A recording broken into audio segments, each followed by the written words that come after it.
Earlier this week, I looked at James White's great performance in the Super Bowl and why he deserves more credit for the Patriots' victory against the Atlanta Falcons. In this video breakdown, I want to take a deeper dive into Tom Brady's performance, including his game-winning drive in overtime.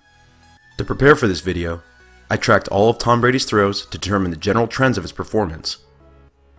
To start the game, the Patriots' offense as a whole were terrible. The offensive line couldn't handle the pressure coming from Grady Jarrett and Dwight Freeney. Brady was inaccurate with his throws, placing his passes behind his receivers.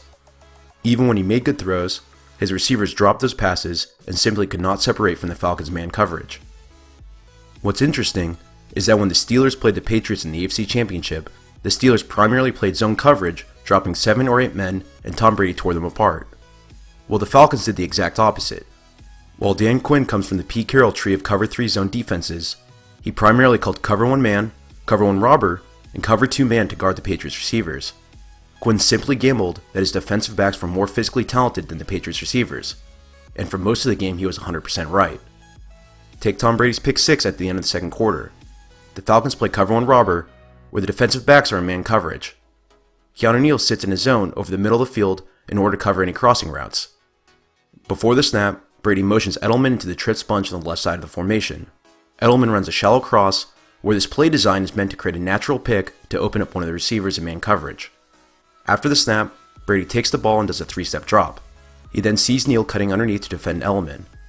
Brady then moves on to the pick combination on the left with Martellus Bennett and Danny Amendola. Bennett clears space for Amendola, but Alfred wisely stays to help cover the pair, recognizing the route combination. He then reads Tom Brady to drive at the pass for the interception. This was an excellent play by Robert Alford, showing intelligence and athleticism. So what changed in the second half that allowed Tom Brady to make his comeback? Well, first, the Patriots system relies on spreading the defense out, allowing its receivers to gain yards after the catch. During the entire first half, the Falcons played tight man coverage with generally good tackling. As the game wore on, the defense tired out and started allowing the Patriots receivers to gain separation.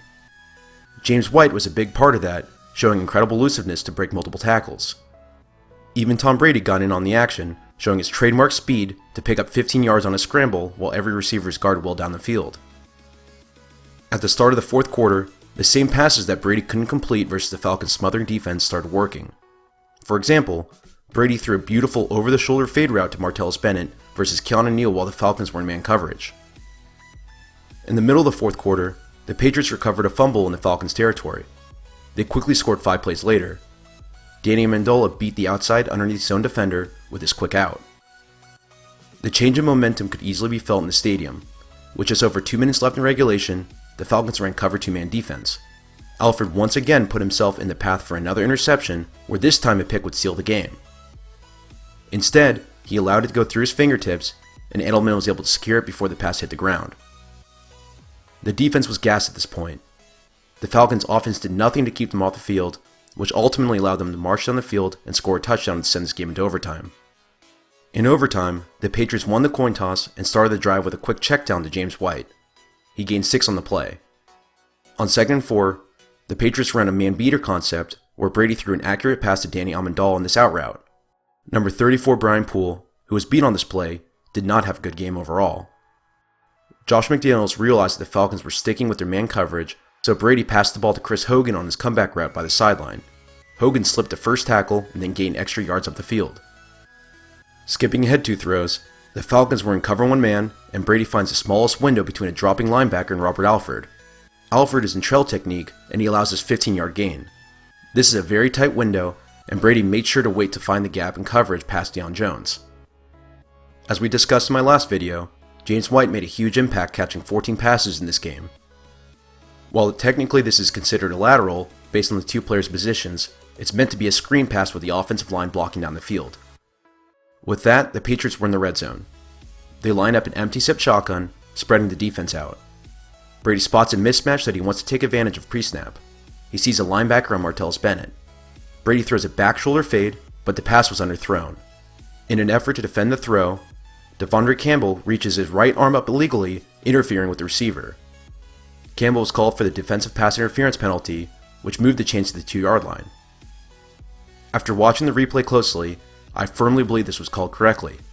Campbell never looked to defend the pass and contacted Bennett instead. Now the very next play was Brady's 3rd interceptable pass of the game. Vic Beasley almost brings it in for interception on this fade route to the right side of the end zone. The Patriots lucked out again, and they scored on the very next play to win the Super Bowl. Now, there are many reasons for the Patriots' victory, the biggest of which was that they ran 93 total offensive plays.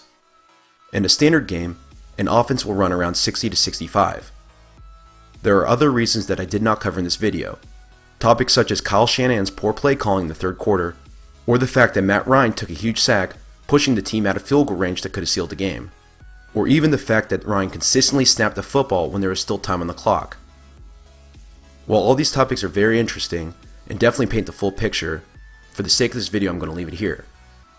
Starting next week, I'll be looking at the NFL draft and scouting some of the top players in this year's draft class. If you like this video and you want to support the channel, feel free to follow the links to my PayPal and my Patreon accounts. Every dollar is appreciated. Also, you can follow me on Twitter at SammyRGold, and if you want more analysis of your favorite players, come to FieldGulls.com for our latest articles.